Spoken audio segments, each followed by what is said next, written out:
রে গন্ধ কয় কিসের? কো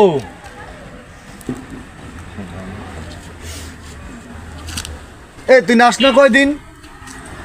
আর না প্রতিদিনই না কো আমার দেখে এই যে আমার ঘিরান কইছে এই যে তোর গন্ধ কইছে।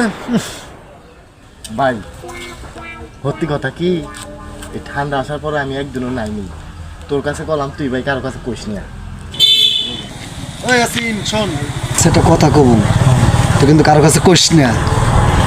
সুজন 1 মাস নাই না। সি সি সি আমার সাথে কথা কই সুজন না 1 মাস নাই না আর কিছু কইও না। হায় হায় রে ভাই, সুজন আছে না 1 মাস নাই না। কারো কাছে কোনো কথা বলার আগে একটু ভেবে চিন্তা নেবেন। গন্ধ কিংবা কুকথা ছড়াইতে বেশি সময় লাগে না, একজনের কাছে বললেই যথেষ্ট।